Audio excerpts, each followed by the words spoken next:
Alright, so we are going to be looking at solving now, very important topic here, solving exponential and logarithmic equations.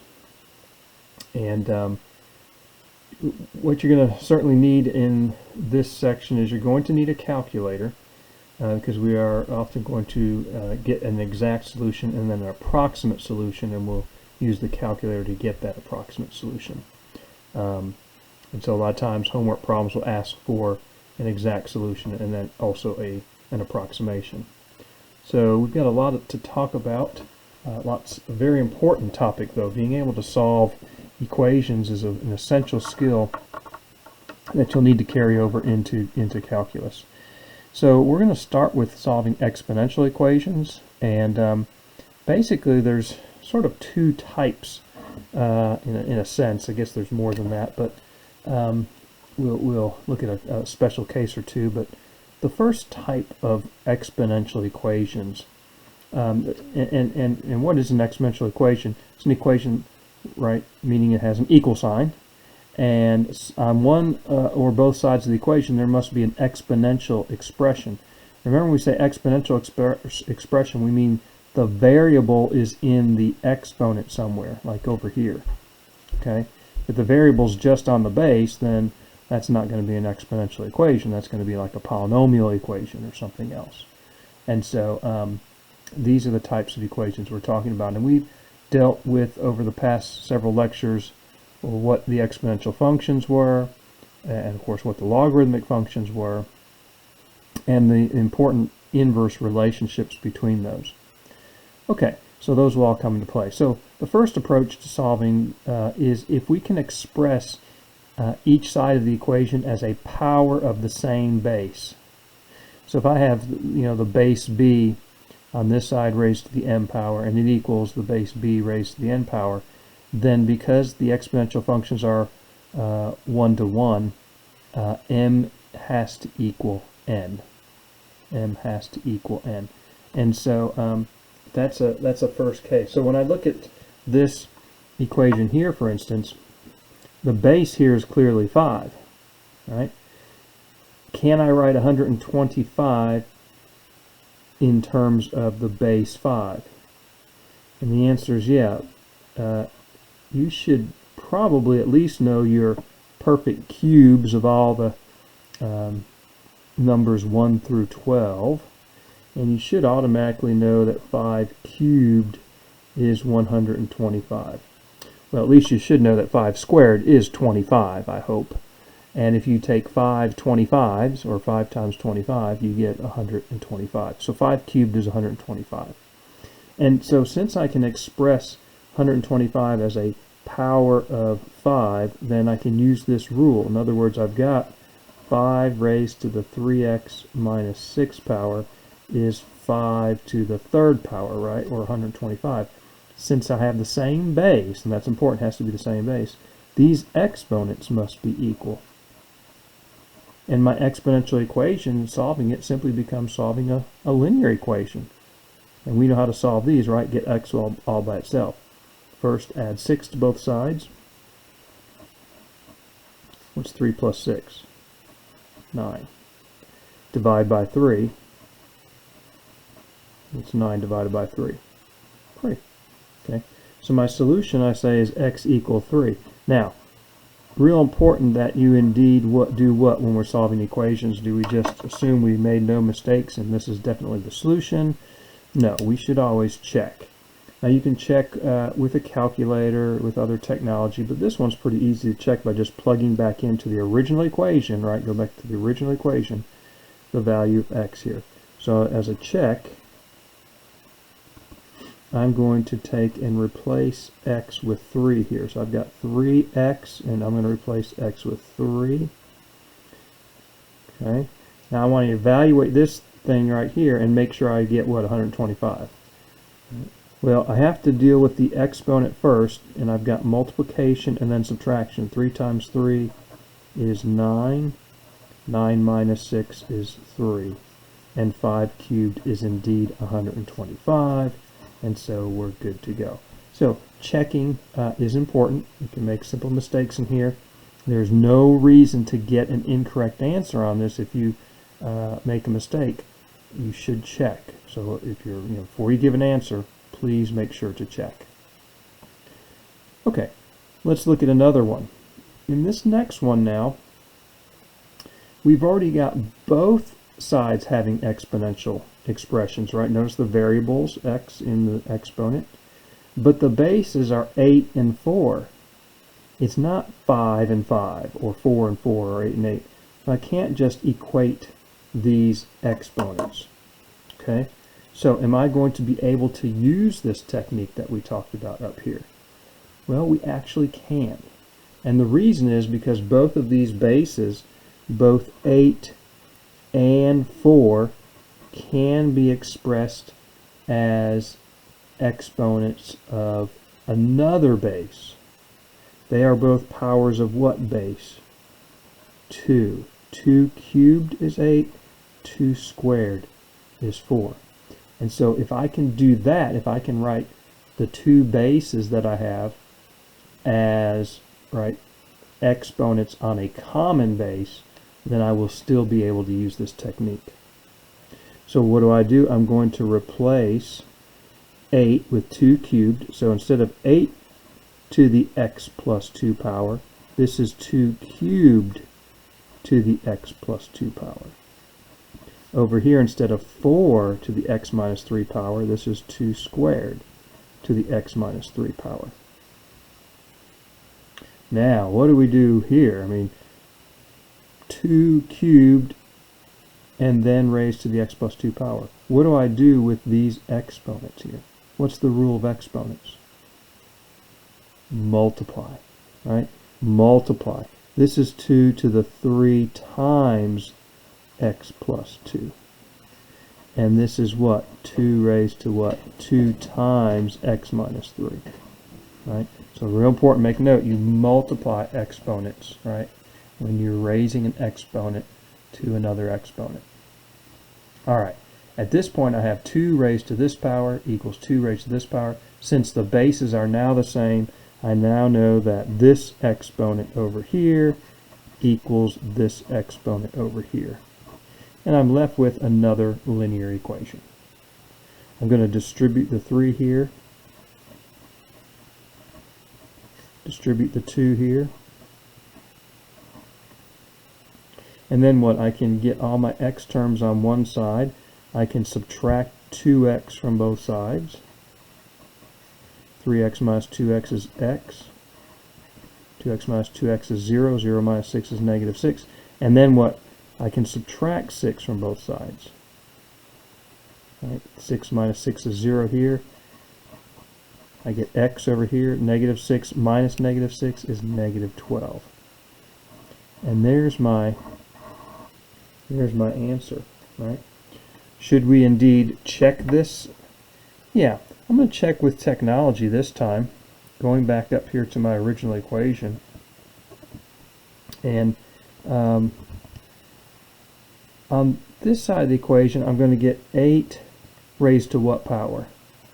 If x is negative 12, what's the power going to be? Negative 12 plus 2? That's negative 10. So I'm going to just put that in parentheses. I don't think I have to, but make sure this negative is not the subtraction button on the calculator, but the little negative sign. Or if you have a scientific calculator, you've got a little plus minus sign. You want to make sure it's to the negative 10 power. You don't want 8 to the positive 10 power. Now, what is 8 to the negative 10 power? That's 1 divided by 8 to the 10th power. 8 to the 10th power is a huge number. 1 divided by a huge number is very small. In fact, so small, look what the calculator gives us. You should be familiar with scientific notation, right? This is the number 9.3 times 10 to the negative 10th power. 10 to the negative 10th power basically means I can write this out in standard form by moving this decimal place, what? 10 places to the left. So I move it once past the 9, and then 9 more places putting zeros in. So this number is actually what? 0.9 zeros, and then a 9313 blah blah blah. This is a very small number, very close to 0. But this is an approximation in the calculator. Now, what is it supposed to be equal to? 4 raised to what power? 4 raised to, if I plug in negative 12 here, negative 12 minus 3 is negative 15 power, right? Is this the same thing? Well, when I hit enter, as far as I can tell, yeah. So I'm fairly confident that negative 12 is the correct value. It seems like this equation is indeed satisfied when I let x be negative 12. So use technology to check, okay? Don't use technology to get the answer and move from there, but use technology to check your answer. Okay. Now, what to do now with this type problem here? 4x to the 13th power, 4x to the 13th. 4 to the x power equals 13. There's my exponential expression, by the way. 4 raised to a variable, right, is exponential. If I had x to the 4th power equals 13, that would not be exponential. That would be, you know, a polynomial equation, right? And I would have to maybe take the 4th root to undo x to the 4th power. But this is not x to the 4th power. I can't take the 4th root. So what can I do? Well, if I can write both to the same base, like I did in the first problem, right, where I wrote 125 as a power of 5, I can go with that, but can I write 13 as a power of 4 easily? No. 4 to the first power is 4, 4 squared is 16. I don't know what the power of 4 is to get 13. That's really what I'm looking for in this question, by the way. What is the power of 4 needed to get 13? Well, if you recall, logarithms are what? Logarithms are exponents, right? So the way we undo exponential expressions is with logarithmic expressions. The way we do exponential functions is with logarithmic functions. They are inverse functions. And so notice, what is the corresponding logarithmic form of this exponential equation? Well, it is what? The log. What's our base? What's our base in this problem? Base 4. Log base 4 of what? Log base 4 of what? Log base 4 of 13 is what? X. Remember, the logarithm is x, the exponent, right? The logarithm is indeed the exponent. So what we're looking for right here is basically log base 4 of 13. The power on 4 needed to get 13 is log base 4 of 13. Well, this could be, you know, this is the exact solution. This is an exact solution. But we would like to know approximately what that is. Okay, so how can I use my calculator to do that? Well, most calculators don't have a log base 4 button. They only have log, which is what base? Log base 10. Or ln, which is what? Log base e. And so how am I going to find log base 4 of 13 if I want to approximate that? Well, one way is by the change of base formula. And we introduced that at the end of the last lecture. Change of base formula says that log base 4 of 13 can be thought of as log of 13 divided by log of 4, where we're base 10 here, or any other base, so like natural log of 13 over natural log of 4. And let me just show you that with the calculator. If I do, let me press the log button here, of 13, put that in parentheses, divided by log of 4, we get that number.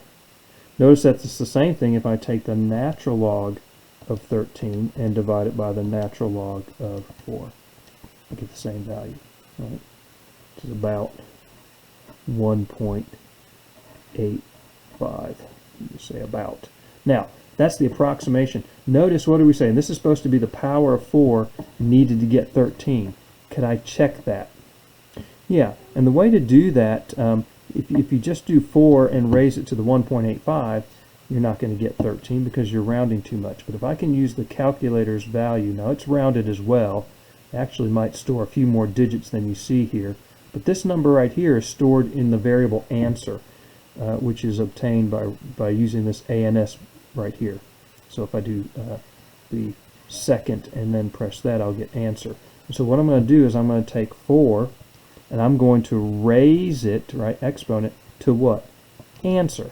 What's 4 raised to this power? Well, if I've done my work correctly, it better be 13. Indeed it is. So this is the power, about 1.85. There would be my approximation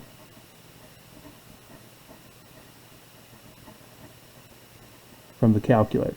So if you're asked to find an approximation, that would be your answer. Usually they'll tell you how many decimal places, so make sure you're careful on that. If they said 2 decimal places, it would be 1.85. If they said 4 decimal places, it would be 1.8502. If they said 5 decimal places, what would it be? Be careful about rounding, right? 8502 what? This 9 here means the 1 rounds up to what? 2. So 1.85022.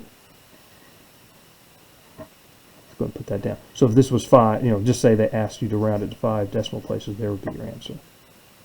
And you can see if we're rounding, of course, if I do 5 raised to the 1.85022 power, I get pretty close to 13, but because of rounding, I'm not getting, as close to being exact as I would want to.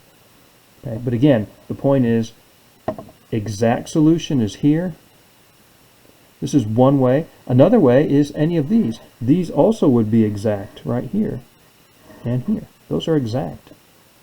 Right? Now the exact solutions look weird. They've got logarithms, log base 10, log base e, whatever. And then this is the approximation. Okay, so we're going to look at these type a little bit more in depth in the next video. We can use change of base. Another way though is to use properties of logarithms. And we're going to illustrate that method in the next lecture.